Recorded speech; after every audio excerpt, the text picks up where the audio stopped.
Awesome.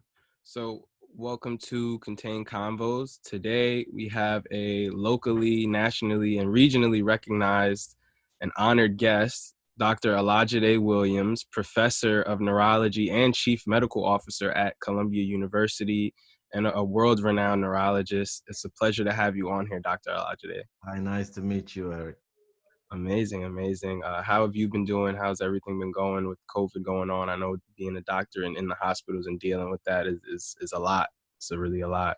Yeah, it's been, but we're turned the corner, and we hope we stay, um, on this turn, and we don't turn back.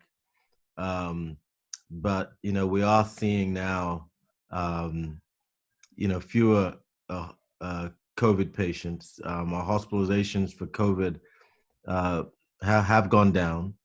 We're able to reintegrate physicians that were previously redeployed to COVID units that we had created.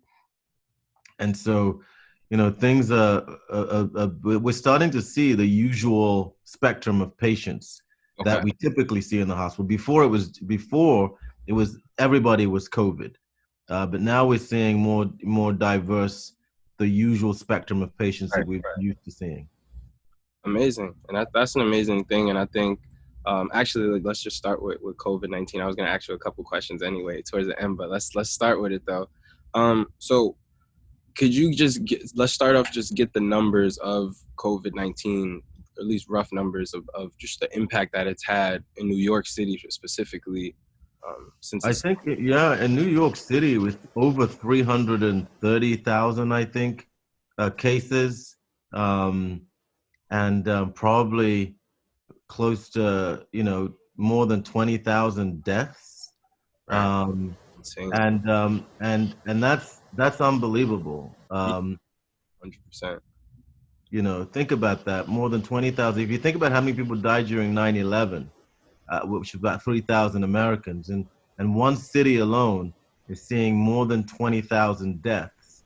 Um, you can just see the scale of this, and the body bags that this disease is leaving behind is like nothing we've ever seen before. Absolutely. So what actually is COVID-19? I know that there's a couple like myths and rumors and a couple of things that should probably absolutely need to be dispelled. That people say on social media, and you spread this misinformation, and once it gets out of control, it's like the game of telephone. It's all Yeah. gone by the time it gets to that final person. Now it's this disease, it's 5G. There's so many different rumors No, and all of these things. it's a virus. It's one of seven coronaviruses. There's seven coronaviruses that we know of, and COVID is the latest iteration. We've had SARS and MERS before this, and there are a few that have been around for a long time, but this is one of seven. Um, it was originally something we originally found in bats. However, we suspected that there was a mutation that took place that allowed the virus to jump species, Right. um, and that mutation we've linked to its spike proteins, that allowed it to be that allowed the spike protein. If you see these little photos of the Right. COVID virus, you see the spikes on the Yeah. surface. Yeah. Yeah, those spikes on the surface, those are the spike proteins, and we believe that there was some type of mutation in those spike proteins that allowed it to attach itself to a human Wow. receptor Yeah. called ACE2. And so we see the difference between the bat version and the one that crossed over to humans is that mutation that now allows that virus to bind to these receptors called ACE2 receptors in human beings. And those receptors are they can be found all across the body. And so that's one of the reasons why when it gets into our system, it can infect almost everything across the body. Wow, that's crazy. That's nuts. That's actually. I'm glad that you cleared that up though, because I talk to people a lot, and then hearing our president on television and this Chinese disease and it's Oh my bad and it's God. all these things and Oh my God. it's very. I mean, I don't personally watch it anymore. It's too hard to watch, Yeah. so I don't watch it anymore. But I greatly appreciate that. But I want to talk to you about something also. Being on the front line and just seeing so many deaths like that, I feel like you guys are taking on the toll for all of us at home who are able to stay safe in the comfort of our own homes, and we don't have to see these deaths. And really, because although it is, I feel, it's affecting so many different people because it's their loved ones. It's like you guys are that barrier for that initial piece of grief. Like you guys are holding that in. So I kind of want to talk to you about the mental state of some of the healthcare workers and stuff, because I feel like it's going to have a big impact when this is all over and the dust settled and people are able to get back to some normalcy. I think that we're going to find that there's a lot of different mental health diseases and stuff that might come out of this depression, PTSD. Yeah, it's I think that the next epidemic is going to be a mental health epidemic. I think that we're going to see a real surge in trauma, toxic stress, PTSD, and I think that a lot of healthcare workers are going to suffer from this. I personally experienced tremendous anxiety. When you go into the room, when you're going from room to room Mm-hmm. of a COVID patient that can infect you Right. at any time, Mm-hmm. it's an anxiety provoking situation. I actually had COVID. Oh, wow. I recovered from COVID. And so when I was going into these rooms, I was like, I pray I don't get this again. Right. Right. Um, but when you're going into the room, and sometimes we go into rooms and the patient is coughing and coughing and just spraying, you Mm-hmm. know, the virus all over the room. And then you have your mask, you have your double mask, you have your shield, you have your hat, and you're just hoping that it doesn't sneak in. Right. These COVID viruses are tiny, tiny particles. They're so tiny, that they can sneak into improperly fitted masks. Right. Um, and so you're worried about this constantly. And then you go from one room and then you go to another room and you see another patient and you're seeing patient after patient and they're coughing and some of them are coughing out sputum. And then I had a particular situation where one of our patients was very agitated Wow. and actually ran out of the isolation room and Wow. had to be tackled. And so we are also seeing these types of situations where you have an agitated patient that can suddenly defy all the isolation precautions and run out. And if you try to suppress the patient or stop the patient from running all around the ward and all around the hospital, you have to tackle him, hold him down, and then sedate him, and the Right. whole act of that process itself Put you at puts you in danger. And so working in that environment, working on those front lines in that type of environment is very anxiety provoking. And then when you get home, you're hoping and praying that you don't bring anything home. right. You don't spread anything at home. It's like it's a reason why a lot of us actually stayed away from our homes while we were on the front lines. And so it's a very, very stressful, traumatic experience, just the fear of getting it. And then there's there's the trauma of all the deaths that you're witnessing, all the disability, all the suffering. You know, these are patients that are suffering alone. Right. Before COVID, Right. the family members will be there providing comfort. But during COVID, we didn't allow families into to be with their loved ones because their loved ones were isolated, and we didn't want to expose families to the infection and then going out and spreading it even more. So families could only communicate via iPad, via FaceTime, and so they were alone. And so you had a sense of responsibility also for their emotional well-being, for Right. providing comfort and Right. providing care because their families weren't there and these patients were alone. And then you would lose patients. Patients would die, or you would just watch them go through such intractable suffering. And Mm-hmm. all of these things causes an emotional toll on frontline physicians and nurses, and that can be very toxic to our mental health. Um, and so it's really important to know when to ask for help, when you need counseling, when you need therapy, and in some cases when you even need more formal treatment for a mental health problem. Absolutely. And everything you said, like that's something that me and my parents and my mom, we speak about a lot, just like the toll that it's taken on you guys, and just having to ingest all of this all at once, and then not even being able to deal with it. It's not like there's open therapy sessions and these things are like the contact isn't there to be able to do that right now. And sometimes we don't have time. You know, we're going from one shift to another, to another, to another. We don't even stop to process a lot of these things. And then by the time we're off for a few days, it comes crashing down. Right. Right. And that's crazy, because even myself, I know how I deal with anxiety and certain other things. So I couldn't even imagine how anxious I would be being around that and having the experience. I couldn't even imagine it. So I want to thank you so much, and all of your colleagues and all the frontline workers out there, for fighting this enemy for us. Thank you. Fight it ourselves. Now I want to just go back a little bit to your childhood, where you grew up, where you're from, and what influenced you to become a doctor and a neurologist. Sure. So I was born in Nigeria. Um, I was born on Christmas Eve, actually, Amazing. in Christmas. 1969. And and it's very interesting because I spent a lot of my childhood in hospitals, very sick.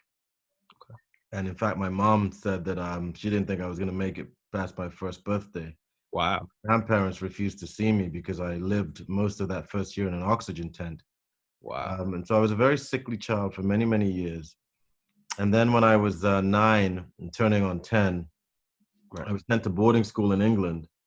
And where I was, I mean, I was there till I was 18 years old. So Wow. I was away from home. Mhm. I was in these English schools. Often, a lot of these schools were predominantly white. There were, I think, maybe 2 or 3 black individuals in these schools, and so it was and I was an African kid, and I Right. was in these white schools, and it was quite a dislocating experience for me, but and it was traumatic. But I think that early life trauma made me stronger, and just having been able to just survive on your own Right. in a hostile environment, um, where you look different to everyone around you, and your parents are 5,000 miles away across the Atlantic Ocean, and you're on your own, and you just have to survive. And so I spent a lot of years as a 9, a 10-year-old, 11-year-old, just dealing with being alone in an environment that was sometimes quite hostile. Right. Um, but we deal with what's put in front of us, and they either make us stronger or they break us. In Mike's case, I was lucky that these experiences made me stronger, and as I was but I was also quite sick when I was in boarding school, Right. and um, and I spent a lot of time sick too. And it's very interesting because I spent so much time in the local school clinic that I actually just had this great affection for the nurses, and the medical staff in the clinic that I was always visit. And I remember saying to myself, these are such incredible people. I would like to be like them, and I would like to help other people the way they've helped me. Um, and um, and so that was really where the seeds of becoming a doctor really started germinating. And obviously, when I told my parents, they didn't let me they didn't let me deviate from that. Right. Oh, you want to be a Right. You want doctor? to be a doctor? Okay, bet. Okay, we're not going to let you off the hook now. So they didn't let me deviate from it, but I really did want to do it, and it did come from me. And but it was interesting because I was told that I couldn't do it. I was told that I wasn't smart enough to do it. Wow. I was told that I should try to pick another profession that was more suitable to my talents, and my intelligence. Wow. And so, a lot of and these are people who are supposed to be counseling me on my career. Right. Um, but then, How it goes, which is weird. It's a funny way how it right, goes. It's usually yeah, people that are supposed to educate you, teach you, be that support system. yeah. They tell you, and Well, there might have been an element of racism as well because I was a black kid in a white environment, and maybe my aspirations were too high for some people. right, But the good news was that my parents was like, doctor, right, and so they nurtured that, and it's always good to have someone in your corner. Whether it's a parent, whether it's a friend, whether it's a mentor, we all need someone in our corner to help us, to help to encourage us, to motivate us, to let us, to help us to believe in ourselves, when everyone around us tries to shatter those beliefs. mhm, And so I was fortunate to have that in my corner, and not everybody has those types of really, influences in their corners, and that's why I don't judge anyone. I'm just grateful for my own experience, and I feel lucky to have had these positive experiences, and it taught me never to complain. I'm not much of a complainer because I know that there are always those who've had it much worse than me, and I know that I have had some real breakthrough blessings throughout my career, and I think it's important to stay humble. And I think humility is the key to clarity. I think clarity is the key to navigating your life in the right way. absolutely. I would 100% agree. I feel like there's so many lessons to be learned in having humility and being able to be yourself when it's not the easiest to be yourself, and to stand out when everyone's going left and you go right. It's very hard to do that. So I want to veer off a little bit and kind of dive into being in England during that time where racism and everything was very heightened. What was that experience like? Because I feel like a lot of kids, especially American kids, we in my age, we didn't grow through it, so we don't have that appreciation or understanding that we should on what it was and the impact that it had globally, not just here in America. Yeah, I mean, it's interesting because you get to a point where you start asking questions about your own blackness. Right. I was told to look around. They said, look around you. Look at blacks all over the world. Right. Look at Africa. Look at what a dump it is. That's where you come from. You come from this dump. Um, Mm. what good thing has come out of Africa? And you are inferior. You have to be inferior. Look at the great white civilizations, et cetera, et cetera. And when they're telling you this from the age of 9 years old, Hmm. and they're telling you this over and over and over again, it can mess you up. Yeah, You absolutely. can start questioning, you know, your own blackness. You should start asking yourself, am I less of a human being? Right. Am I that 3/5 of the human beings that was once written into the US Constitution? Right. You Right. start asking yourself that. But the truth is it's a lie. And it's a big lie. And it's important to recognize that, empires are cyclical. Hmm. Um, from the Egyptian Empire to some of the great Black empires in ancient history. Um, if you look through ancient history, you will find so many references of great Black civilizations, great Black empires who Indeed. conquered and who ruled and who were creative and who were just amazing uh, uh, uh, societies that were revolutionary in their days, in their times. And then you move on from those great ancient black empires that lasted, generations. And then you have great Asian empires. And then you have great European empires. But empires are cyclical. And, it's interesting that I think it was Jesus Christ who said that 1,000 years to him it's like a minute. I'm misquoting, but Right. No. but 1,000 years is like a minute. And if you look at the history of the world over the last few thousand years, you can see all the different empires that have Right. come Mhm. and gone. And it doesn't mean. And imagine during the reign of the Egyptian Empire, if all the other people that they colonized and subjugated, if and some of them were white and some of them were European, and some of them were different civilizations, Jewish civilization, for example. Imagine if all of those individuals, you know, we question whether they were an inferior race.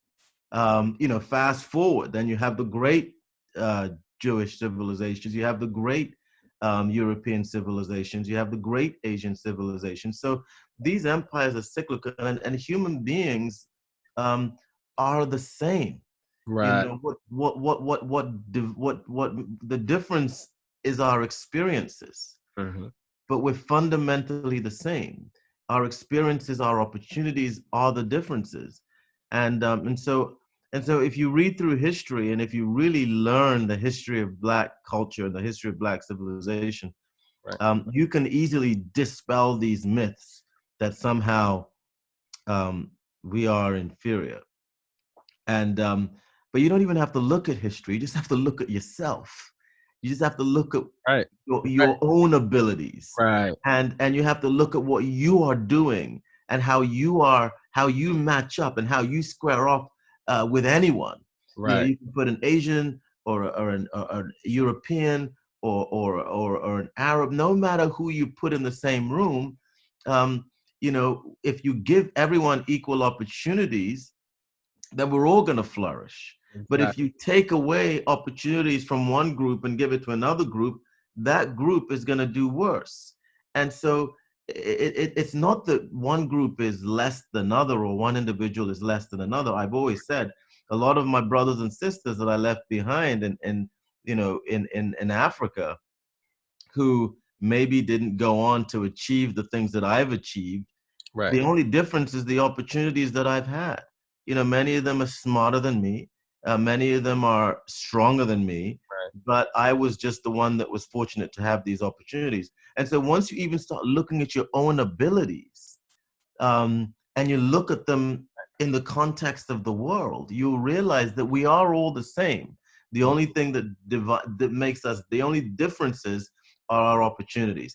And this is why the racist individual invest in structural inequities, because they believe that if we create structural inequities, if we make the playing field favor one group over the other, Right. then we can maintain our dominance in our position. Because even they realize that if you make things equal, Right. they If might not they might not be the winners. exactly.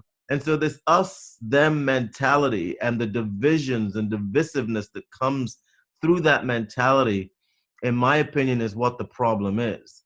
I think we are all created equal. All created equal. It's in the Pledge of Allegiance. All men are created equal. Right. Right. And I truly believe that. And I believe that what divides us is driven by the playing field that in some cases are unjust to certain groups. Well, no, 100%. So I 100% agree with you. I think everyone has the same or can have the same life opportunities if given that If we all given, and yeah, great but people. we have to also recognize that there are some real advantages that some people have over others. You know, I certainly recognize that I was fortunate to have been born into a family, an Right. African family that was relatively better off than many African families. Many African families, can't eat. You know, they have no shelter, no food, no medicine, Right. literally sleeping in the dirt every day and eating out of refuge disposal dumps. Right. And I grew up, I was fortunate to have, you know, parents that could afford to shelter and clothe me and send me to school. And so there are we and no one chooses where we're born. You don't choose your parents, Right. but there are advantages that we are born with, and that and I think the most important thing is to recognize that we have been blessed with more opportunity than some other people, and be humble about it, Absolutely. because and try to use that for good and try to use that to create opportunities for people who weren't born into or didn't have the opportunities that we had. And I think that as long as everyone can find it, have the sense of duty to try to create opportunities. So if I get one opportunity, I want to take that and create double it and create two opportunities for someone else. If you give me two opportunities, I want to take that and create four opportunities for four other people. As long as we look at opportunity as a currency, not for ourselves, but for us to give and pass on, I think that is how we really bring everybody into prosperity by creating opportunities as much as we can for other people, and not just using them to improve our own lives, but also making sure that in improving our own lives, we're also improving other people's lives. And you know, you teach a man to fish and he can fish for life. It's easy to go around giving people Right. fish to eat, but Right. we got to teach people how to fish. And those are the type of opportunities I think it's important for us to share, and spread and scale. 100%. That's all I'm gonna give away what my whole purpose of Contain Convos is now, because you said that. My whole purpose in this really is I felt that, being that I do have an advantage and I can tap into certain resources and have a particular set of people that would get more attention on what I'm doing, I would like to use this. And I feel like, so I'm sort of starting with, like, heavy hitters, people who people want to hear from. People want to hear from Ella. They want to hear from you. They want to hear from D and Ron and Mike Bivens and a couple other people I did.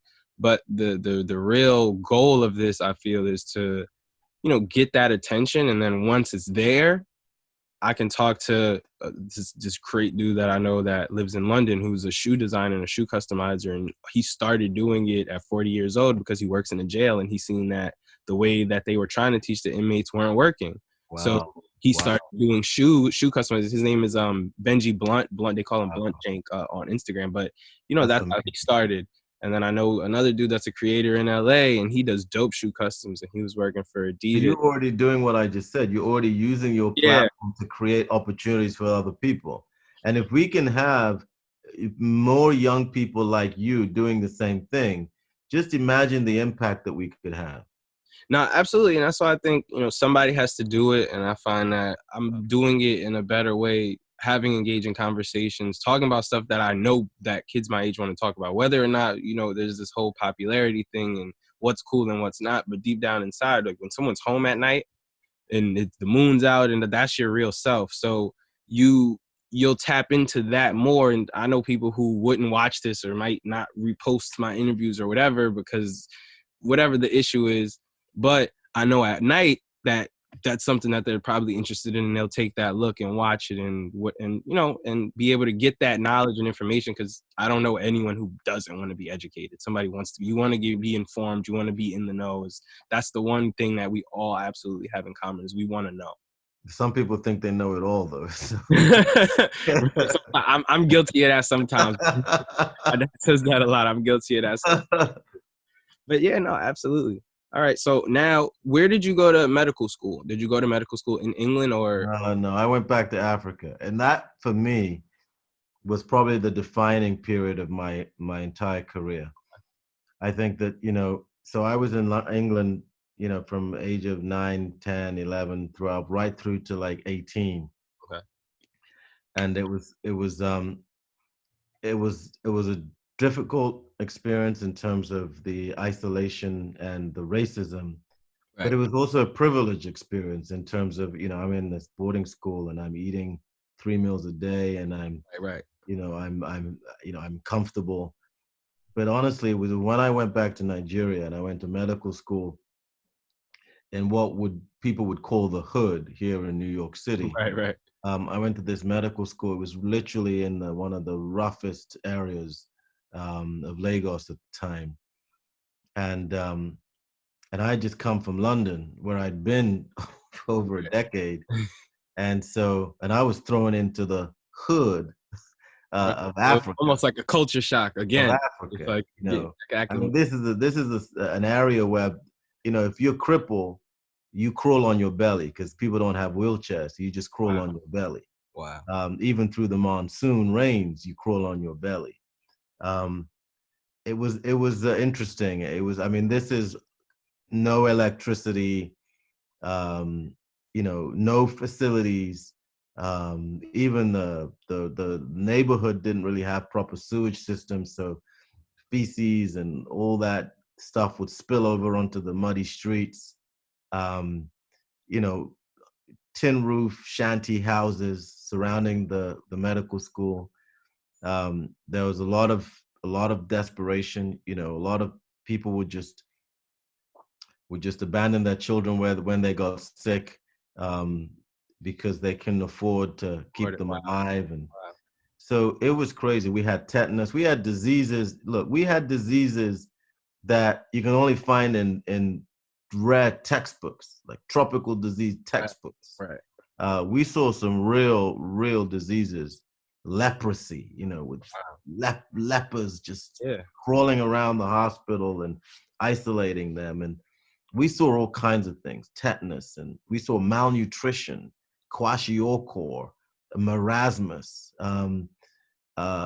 unbelievable, all kinds of. I mean, I remember a patient of mine that had almost a 2 foot worm um, in his leg, and I took a matchstick and I kept rolling it out of this hole, this wound in his ankle, and Wow, I rolled it out until it's called dracunculiasis. It's a worm infestation. wow, I pulled out a 2 foot worm from this kid's leg. I mean, wow, we had some wow. crazy diseases, and but we also had a lot of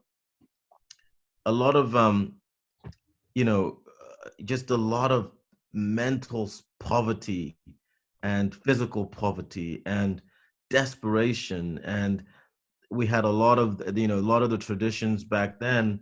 We saw a lot of medicine murders, occult murders. I had a patient that, when I was in the emergency room back then, he was part of a ritual, and they had cut him open from the Yeah. split his whole chest and abdomen open. They pulled out his intestines and they burnt it, and they cut off his legs. It was a ragged type of job because his tendons were like dangling in strings, and his Right. arms and his legs, and they just dumped him on me.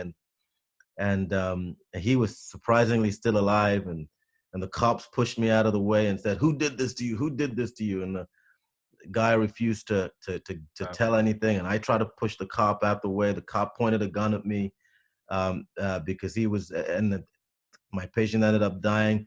It was another world, Eric, Hmm. out there. It was another world. But one of the things that it did, and I think that it really defined who I am today. I think it really helped me understand suffering in a way that I had never understood it before. It made me see mankind, stripped of all his glory, just down to his raw essence. I could see man in that raw state, like I had never seen mankind before.